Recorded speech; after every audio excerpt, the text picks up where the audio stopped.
O ayan, good evening mga idol. Good evening. Welcome po muli sa ating channel. Ito po muli ang inyong lingkod, si Boyet. Ay bumabati ng isang magandang gabi. Saan man kayong panig ngayon mga idol ng ating bansa, ay binabati ko kayo ng isang magandang gabi. At siyempre naman, tayo ay muling magkukwentuhan mga idol. At may kaugnayan naman ito tungkol doon sa ating mga kapwa manginginom. Lalo na sa panahon natin ngayon, maraming kabataan na ginagawa na ng libangan ang pag-iinom ng alak.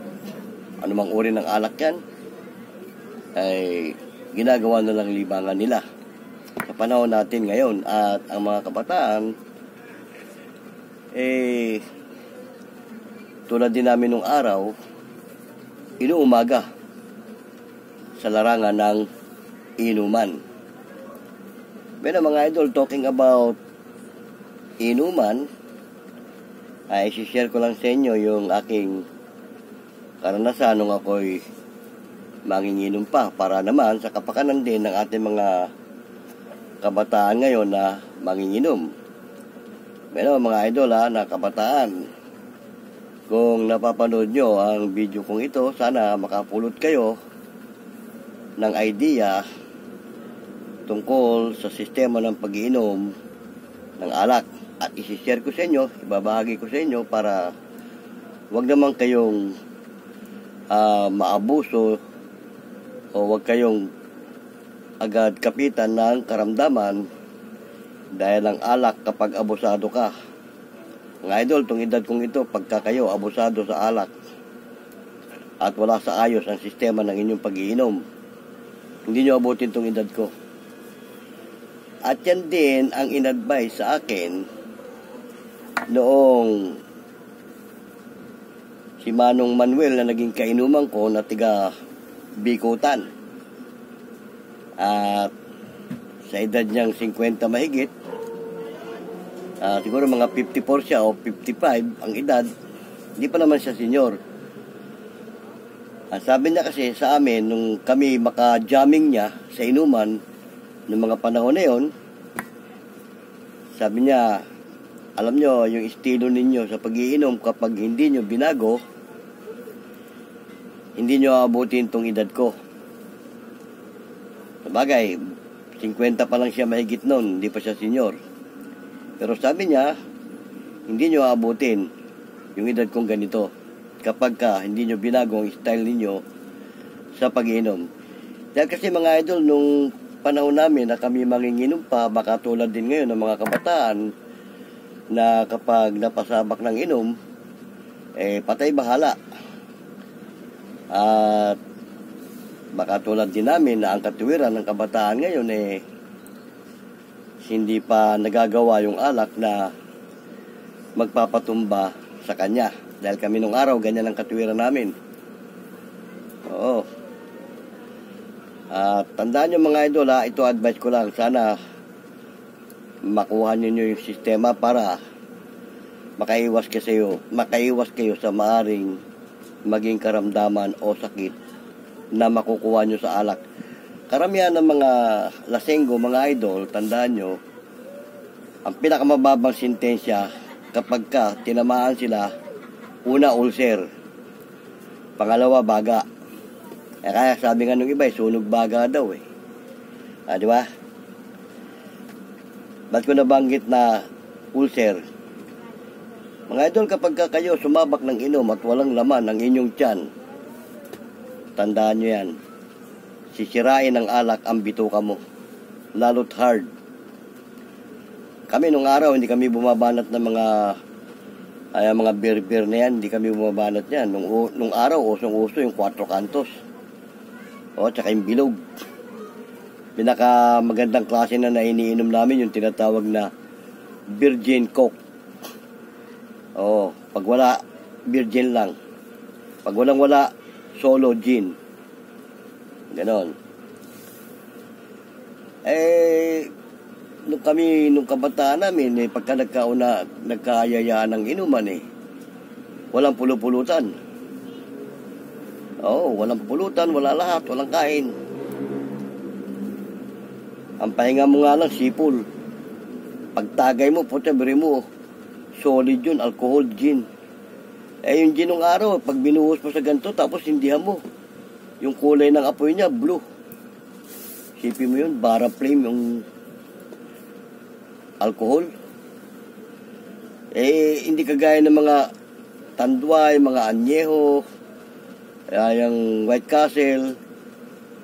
Pag sinindihan mo yan, minsan ayaw nga sumindi. Pero yung gin, talagang pag ginano mo ng lighter, kala mo nga walang apoy pero makikita mo, kulay blue ang apoy. Sipin mo yun, kaya nga sabi, sunog baga masusunog talaga baga mo. Pero ang unang titirahin sa'yo dyan, bituka. Kapag walang laman ng tiyan mo. Kaya ang advice ko mga idol lalo yung mga manginginom. Huwag kayong iinom na walang laman ang inyong tiyan. Kasi protection mo yan. Ito, share ko sa inyo kung paano. Alam niyo ba yung si Manong Manuel na kinukwento ko sa inyo? Ang turo niya ganito. Kapag magkakainuman kayo at walang laman ang tiyan ninyo, mag-produce kayo ng mantika. Kung gaano katagay yung tagay nyo sa tagayan, yun ang una nyong isyat. Tumagay muna kayo ng mantika. Pero doon sa mga hindi sanay sa ganon, baka magpururot. Oo. Kasi may mga kasama kami nung sinunod namin yung ganong turo niya, may nagpururot Pero bihira nagpupururot kasi yan palang mantika, protection yan, hindi niya kayang iano yung alak. Yung alak, pag tumagay ka pag may mantika ang tiyan mo, yung alak nakalutang, hindi siya lulubog sa bituka mo. Yung palang purpose nun. Kaya the best daw yon. Kaya pala sabi rin niya, kung mamumulutan naman kayo, banatan nyo ng puro taba ng baboy. Sabi nga namin, baka naman ma-high blood naman kami yan. Hindi ka pala ma-high blood sa taba ng baboy kapag ginamit mo siya sa pulutan. Kasi yung alak alcohol yun Hindi rin makakaporma yung taba ng baboy kapag ka nahaluan na ng alak. Iihi mo yun Tsaka matagal ka malasing. Ganon. Yan ang advice niya. At yun naman, nung sinubukan nga namin yun. Kaya lang, naging magastos kami sa alak. Dahil kasi dati, nung hindi kami gumagawa ng ganon, kung mga 4 o 5 lang kami nagiinuman, o 6, 2 hanggang 3, 4 kantos lang, laglag na kami. Oo. Wala na, sayad na tuka namin sa lamesa nun. Kasi yung isang 4 kantos, katumbas ng 2 bilog yun makatatlo ka nun, di bali 6. Kung 6 kayo, di tigi isang 4 kayo nun, tigi isang bilog kayo nun. Laglag na kami nun. Pero nung gumamit kami nung sinasabi niyang mantika, kahit walang naman yung tiyan namin, tagal. Umaabot kami minsan hanggang 4, 5 bilog 5, 4 Lalo pa pag namulutan ka. Oo. Kaya nga lang, sabi nga niya, sa beginner, kung meron man magtatais sa inyo sa mantika na tinuro ko, normal lang yon. Pero ako, awa ng Diyos, nung umpisahan ko yung ganun, hindi ako nagtae. Wala Kaya yon, pinaka-the best niya talaga, sabi niya, huwag kayong iinom ng walang laman yung tiyan nyo. Kumain kayo kahit konti. Pagkatapos sabi niya, huwag niyong mihasahin yung nagiinuman kayo ng walang pulutan. Dahil yung pulutan pala, the best yan kapag ka ikaw umiinom dahil hindi masyadong maepektuhan yung bituka mo. Pero, hindi sinasabi na kung may pulutan ka, hindi ka magkakasakit.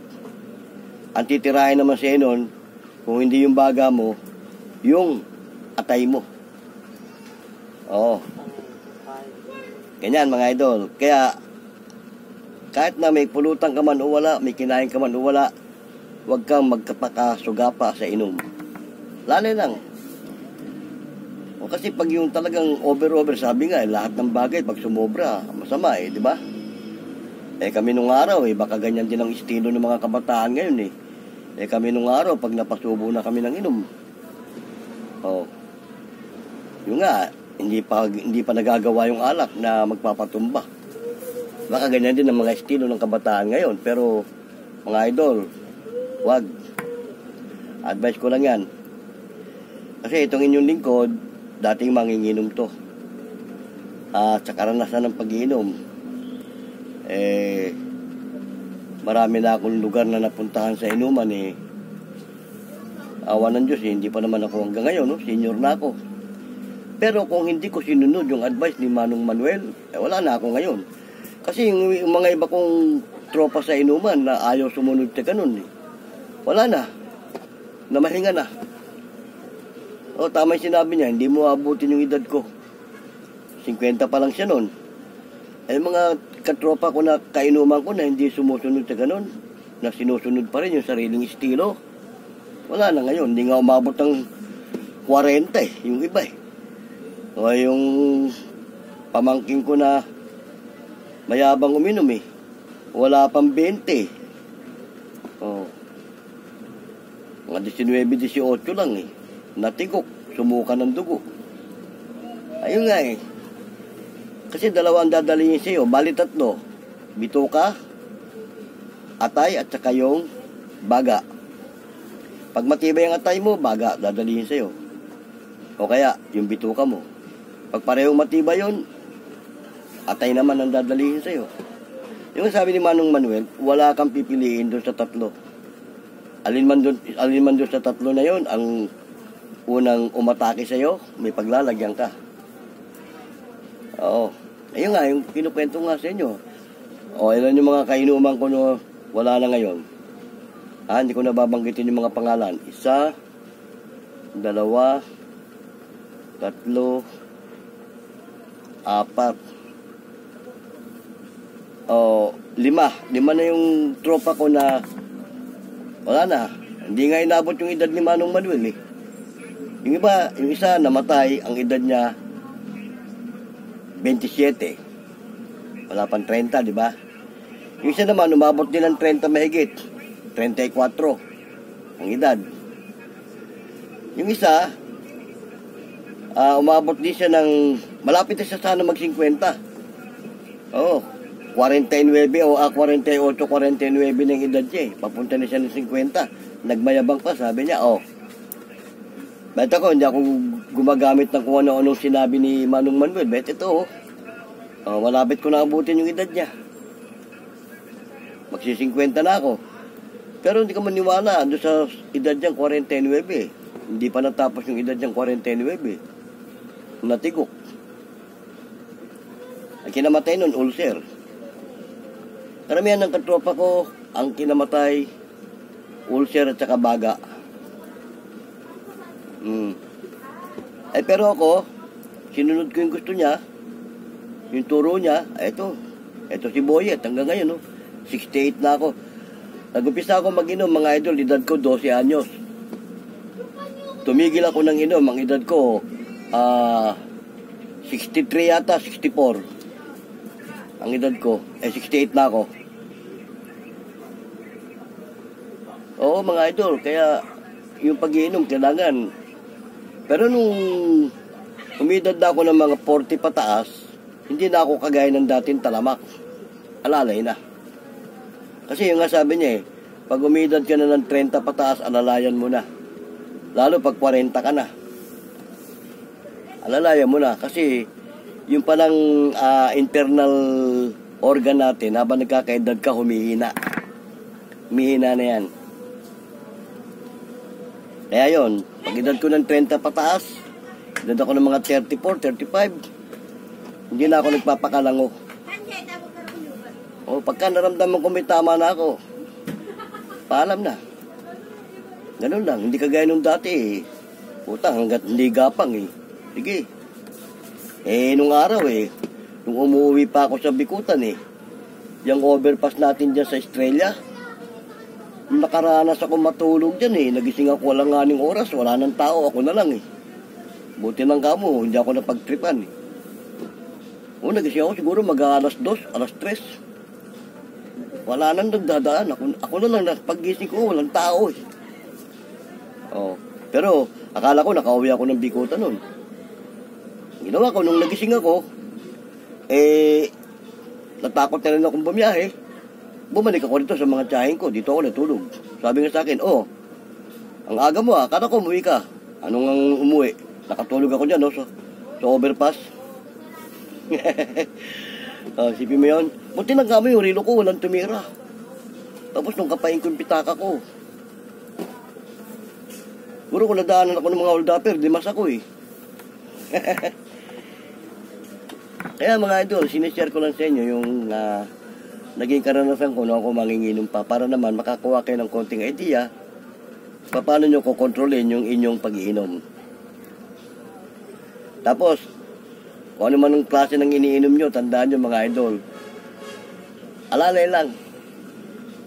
Huwag yung ito kwento ko pa sa inyo mga idol nakaranas kayo siguro sa yung mga kabataan ngayon, hindi pa nakaranas ng ginawa namin nung araw may kasama kami, kwento ko na tumisa sa isa kong vlog. Suga pa sa alak. Pag yun, nag-iaya uminom, doon sa bibilihan nyo, magbubukas na agad ng isang bilog yun. Niyaya ako, bili tayo, sabi niya, inom tayo. Sabi, sige. Ako, wala akong pera, bahala ka na. Sige, sagot ko, sabi niya. Pagdating doon umorder ng 2 bilog. Akala ko babaonin namin pa uwi. Yung pala, doon palang binanatan namin yung isang bilog. Nung maubos namin yun, saka bumili ng 2-4, yun ang inuwi dito. Alam mo katuwira niya? Nakalamang na tayo. Magkabitinan manika ng inom, baka hindi sila gumastos, walang pambili, lamang na tayo. Kita mo yung, diba, sugapa ang ganun? Ang tawag sa ganun, sugapa yun. Nung panahon na yun, pati ako, sugapa rin dati sa alak patay gutom din ako nung sa alak, nung ako manginginom pa. Pagdating ng Sabado, pagdating ng Miyerkules, balihan. Yung bali namin, nauwi lang yun sa inom.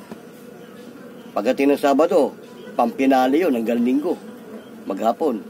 Kaya minsan, pagdating ng Lunes, di na kami nakakapasok. Hangover. Kaya yan mga idol, sinishare ko lang sa inyo kasi halos karamihan naman ngayon, lalo sa mga kabataan, manginginom lahat naman, basta lalaki at lahat dumadaan sa ganyan bago magkaedad Kaya nga, advice ko lang, para abutin nyo tong edad ko, alalay, huwag abusuhin yung katawan sa larangan ng alak. Gaya nga nung sinabi sa akin, pag hindi nyo binago estilo nyo, yan din ang sasabihin ko. Kung kayo talamak sa alak, pag hindi nyo binago estilo nyo, itong edad ko, hindi nyo abutin, lalo pa 68 na ako.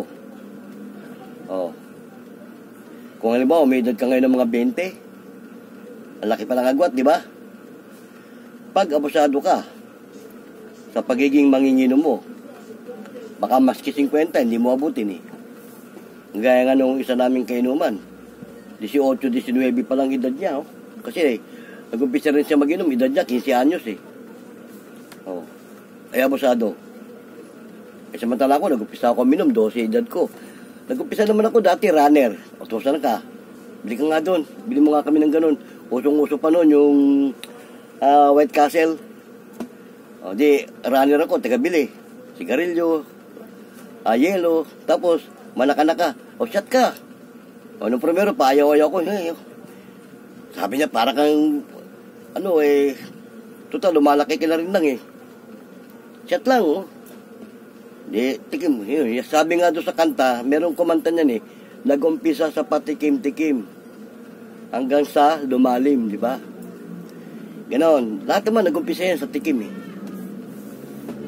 yun, di ba mga idol? Tama.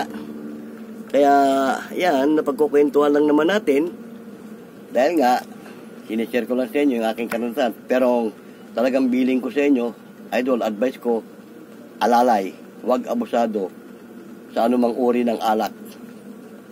Sabi niyo ba, wala, ano naman to, San Light lang, wala namang ano to eh. At saka ano naman to eh, maski anong klaseng alak, kay light man yan, kay ano man yan, pag abusado ka, sigurado, yung tatlong yan, atay, bituka, at saka baga. Yan. Dahil yan, naging karanasan na nga mga kasama ko na mayapa na dahil sa inom. Manaman, kung ako hindi ko tinigil, hindi ko binago yung estilo ko, yung nga sabi nung nag-advise sa amin, pag hindi nyo binago yung estilo nyo, hindi nyo aabutin tong edad ko. So, eto, advice ko lang to sa ating mga idol na kabataan. Di ba mga idol? Kaya shoutout sa inyo yung mga manginginom dyan, lalo't yung mga veterano manginginom. Yung mga batikang manginginom dyan. Huwag kang magmamayabang o magmamalaki na malakas kang uminom. Totoo yun. Kahit gano'n ka kalakas uminom, kapag dumating yung time na tinamaan ka, goodbye. Kaya pag umidad ka na ng mga 30 pataas hanggang 40, alalay na. Kasi nga, sabi nga, yung immune system natin medyo humihina na yan eh. Although, kaya mo pa, pero mas maganda na yung mag-alalay ka na. Ako, pag edad ko ng mga 30 pataas, unti-unti na rin ako eh. Alalay na. Kaya yan bilang mga idol ko kayo na kabataan, na manginginom, maging sa mga may edad na manginginom, lalo na yung mga senior na hanggang ngayon umiinom. Mag-ingat na kayo mga idol. Alahanin nyo, senior na kayo. Nabanggit ko na sa una kong vlog, yung dati yung ginagawa ng kabataan pa, huwag nyo nang gagawin. Ganyang senior na kayo. Isip mo lang ang malakas, pero yung katawan mo, mahina na. Di ba, tama? Sa mga senior, warm up, pampatulog, o kaya pampaganang kumain, okay na yun. Huwag na yung kagaya nung dati na sasabay ka sa kabataan. Ako, delikado yun. Kasi meron akong kakilala na hindi ko na rin babanggitin yung pangalan. Senior na siya.